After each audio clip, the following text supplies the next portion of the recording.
On Tuesday night, it's players only with a doubleheader right here on NBA TV. First, Jimmy Butler and the Sixers host his former Timberwolves team at 7 Eastern, followed by the Bulls in LA to take on the still LeBron-less Lakers. So guys, it's going to be Jimmy's first matchup against his former team. We've talked a lot tonight about Tony Parker's return to San Antonio. I would imagine this one will go perhaps a bit differently. I don't think there'd be a lot of hugging each other at half court. As a matter of fact, they might be slugging each other at half court. Nice. I'd like to see, the best matchup for me is going to be Towns versus Embiid. I just like big guys. They both are really skilled. But it'll be interesting to see Wiggins, who took the brunt of the practice screaming and yelling that Butler did when he came back, guarding him. And does Wiggins just kind of go like, you know what, this guy's not my teammate anymore. I'm going to try to tear him up and just attack him. Or did all that kind of browbeating that Jimmy did to the guy just like have him like, I don't want to play against this guy. I don't know. That's what I'm interested in seeing. I think that for the Wolves players, everybody was in there for that practice when he started cursing everybody out and yelling, you need me, you can't win without me. They're all going like, let's go show this guy that we can win without him. So I'm interested in seeing the Wiggins Butler they should match up a lot, but overall I love Karl Anthony Towns versus Joel Embiid. I like to see two big guys that can play, pass, move the ball, and it'll be a fun game to watch. I'm looking forward to it already. We won't really be able to see obviously a fan reception yet, but the player reception will be an interesting one to watch. Well, the matchup with the big guys, because Towns is playing so well the last couple of weeks now, and Embiid will be challenged, obviously, by the youngster. But I don't know if it's in Wiggins' personality. And that's why, Kevin, you mentioned, I'm anxious to see, does he have that in his personality to go after somebody that called him out in front of a whole team, that wound up precipitating a coaching change, in essence.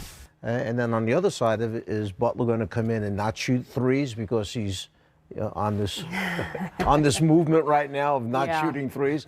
We'll see what happens. A lot of subplots in this game. Well, it's hard. It's hard to be in the not shooting three movement in a three league. I mean, just because so much of it is set up for you to take the three.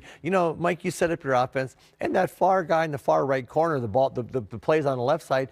He's there, and the ball gets swung over to you late clock. Or you're just going to take a step inside the three-point line and shoot it. Well, he did it last game. I know. He didn't shoot any. I'm saying that it's just hard to be that.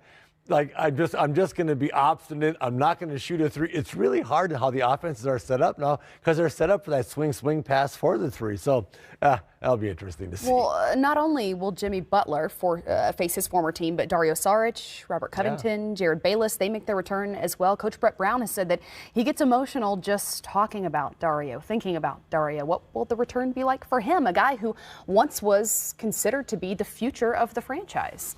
I thought Covington and Saric gave those guys last year unbelievable big shots. They defended. They fit into that system, especially when Joel Embiid got hurt and they took him out and they started going small with Ilyasova and that whole small lineup. They won 16 in a row to finish the season.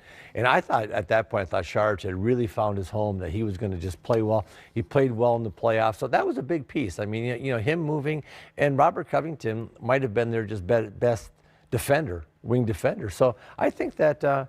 I'm sure Brett Brown, when you're a young coach, Brett's not a young coach, this is his first team. You remember those guys, man. They get you to the playoffs, you win 16 in a row, you win the first round against Miami. Those guys really meant something to him, and I'm sure it's hard to trade. I know it's hard to trade those type guys. Isn't the question, is the Jimmy Butler deal the same gamble that Toronto wound up taking, in essence, that you decided that you're going to go after a star, bring him in, and you hope that you can keep him at the end, because you mentioned those pieces. There's defense with Covington, there's rebounding with those two guys, there's three-point shooting with those two guys. That's all gone now to Minnesota. You did that to get Butler. If he walks, that's one of those big ifs. Right. It scares you, and I hate to say this, but there's already some stuff coming out of there that I don't like reading and just hearing about and stuff like that. So, that's a big gamble for them, and I know they want it to work. And for it to work, I think Philly's going to have to kind of get it together and start playing really good basketball. All year long, they've been teetering on playing good ball, like getting on a roll. There's so many teams at Eastern Conference have got to find their Celtics. Philly. They've got to find their footing and make a run this last 40 games. Well, and they wouldn't sacrifice the happiness of Joel Embiid in favor of the long-term contract for Jimmy Butler, right? If that's not a dynamic that seems to be working. So is the question that you're asking, do you give up Jimmy Butler and let him walk away rather than sacrifice having an unhappy Embiid? Yeah. Ooh. Well, that's a big question. Sure is. Because I was just going to ask Kevin, okay, back in the old days, Kevin, isn't there just too much talking going on right now within teams that wind up tearing teams apart rather than keeping them united and understanding it? We have something to say, we say it behind closed doors, and it stays there. Now it's just too much. To be fair, there's also significantly more coverage now than there was then. Yeah, There's but more you know what, coverage, though? there's social media. I couldn't agree more. Okay, say there you have your two reporters, which we had always with our team. Okay, if you said something to them, really, it was going to get in the paper. Believe me. Now it didn't go to Twitter, it didn't go all over the place, but it started there and it went around the league. Mike, every time there was a problem, as you're coaching, what was the first thing you do in the paper when we would go to the airport? You'd read it and you'd say, "Oh man, look at these guys are beefing." All this stuff happened. Yes, the spotlight wasn't quite as bright, but you kept it in-house. Like if you had something to say, you said it in-house. Now these guys feel so emboldened to come out and just say it to the media or to the world or whatever. And it's not like they're thinking about their team. It's like they're thinking about themselves. It's just like, well, I'm going to get this out there to cover my butt. Man, your team, it's team first. And I tell you what, when you put your team first, you don't do a lot of that stuff. Because if you got a problem with something, you address it as a team. And the Butler stuff coming out of Philly, it's just interesting. But you asked the question. I would be hard pressed if I was in any part of that Philly organization to upset Joel Embiid to the point to where he's thinking about maybe not staying. Right. That kid is a unique talent and different. And I love Jimmy Butler. Don't get me wrong. I think that kid's really a player, but. Yeah, exactly. Yeah, you're right, Mike. It's Embiid's got a little bit more weight, if you ask me. So yeah, that's. I hate to even see this though, because basketball is played best. Man, when you have five guys out there without an agenda, or everybody has the same agenda, go win the game. Just go win this game tonight, and that's when it's fun to watch. Well, game time continues after the break. We'll have a look around the league. It's a 6-game Monday night, and we've got, let's see, the Celtics in action against the Nets, and that is D'Angelo Russell knocking down the corner three, but Jason Tatum firing back here moments later. It's early in the game, 5-5, but we're going to take a look when game time continues next. So here's the scenario. Game on the line, you need a 3 to win. Who takes the shot? In this open court short, 3 expert sharpshooters, Hall of Famer Reggie Miller, Dennis 3D Scott, and Kenny the Jet Smith, discuss who they would give the rock to in the clutch.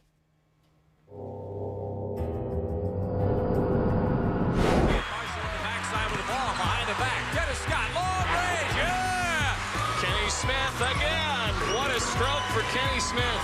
Throws it across, Miller for three. Oh, he backed it in! He backed it in! Hey everybody, Matt here with 3 of the most accomplished shooters in NBA history, 3D, Dennis Scott, Kenny Smith, the Hall of Famer Reggie Miller, and so of course... This is a shooting show. No, of course. I was trying to figure out... I want to talk about shooting. One active player to take a game-winning shot, if you could choose, who is that guy? Steph Curry, or Kevin Durant, or LeBron James. Curry saves it, 3, Steph Curry! Goes to the corner to shoot a 3 and hits to tie it up. Shot clock is on. James pull up for a 3. Rainbow!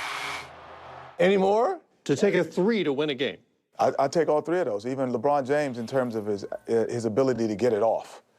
He'll get it off comfortably because of his size, strength, and ball handling ability. So he would get it off comfortably.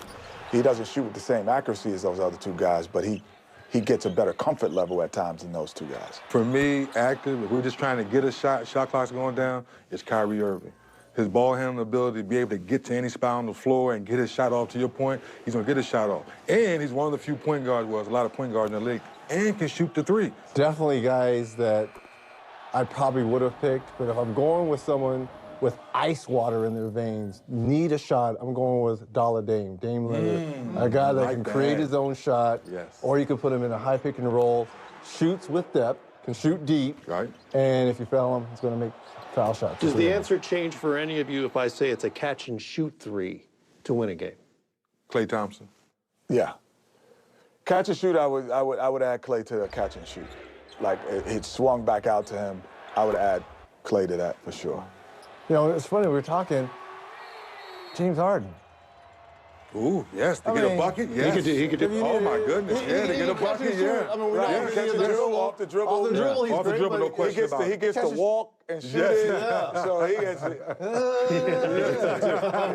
gets to do the running man. I'll make it harder. Let's go back in history. Any player who's ever played to win a game with a three. Oh, we're sitting right here. Oh, Who are you picking? No, there's a lot of guys. No, I'm not. You could go last if you're not going to talk about yourself. I'm gonna go with Larry Legend. No. To make a three. three.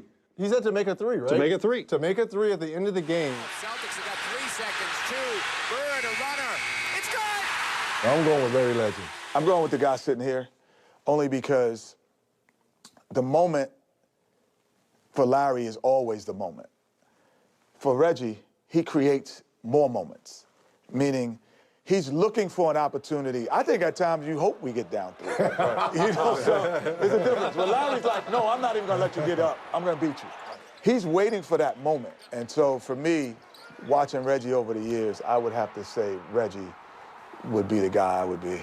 Like, good looking, Kenny. No, but and taking it a step further, with Larry, as much as we, love his shooting, he's not going to get open in that situation. Where you, and I'm going to throw Ray Allen into the mix, both of you guys are going to get open because you're probably the best running without the basketball, running off screens and getting open. I'm going to put Larry second, though. I wasn't like, Kenny, Larry's third. Ray Allen's above him. Well, come on now. Ray Allen and Reggie Miller, we need a three. Larry's not getting open. Him and Ray are getting open to get that three off.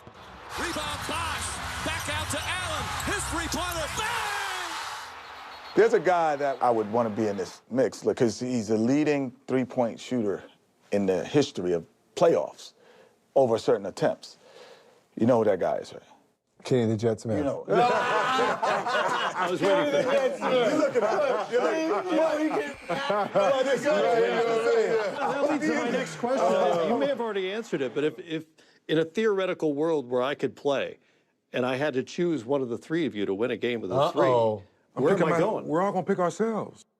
That's how confident we. I mean, in all of our careers that we've all hit game winners, we've all hit buzzer beaters, so we know we can do it. So if you're asking openly, I want to, as much as I love both these guys, I want to take that shot first. I would honestly say that these guys were better three-point shooters in this regard. That was such a big part of their diet. And for me, it became a part of my diet later on. But I had to learn to be that. It is, like Reggie Miller, we played at UCLA in Pauley Pavilion and in North Carolina. We were like, guard him from here. Right. That didn't come into my life until about my 4th year in the NBA. It was always part of Dennis Scott's repertoire, a steady part of that diet, the long ball shot. I was catching up with you all the time. Right. Now, I just still think I can shoot the ball. But I just know that you guys it was a better diet. We all have different strengths at different times. Sure. But at the end of a game, to a man, we're all going to say, put the ball in my hand. Kenny wants those shots. Yeah, one of the Kenny biggest wants those shots. One of the biggest moments. Yeah. We were actually in the biggest moments in Rocket and Orlando basketball history. Hit a three-pointer to tie the game to send it to overtime in the NBA Finals. He's been on fire and hits. He's tied the game. But before that, this dude, he comes back and hits another one. Back to Scott for 3 and he's tied Back to back. Yep. It was him and I. You haven't made my job any easier. Well, hey, how about this? Who are you going to pick? If your life depended on it and your family's life depended on it, and they needed a three to get them out. Come on, man. I will answer the question. I've got bad news for you and my family. I turned it over before I ever got to give you it. You lost the game. I will tell you this. If you, I'm sitting here and not there. if you gave it to any of us, your family lives.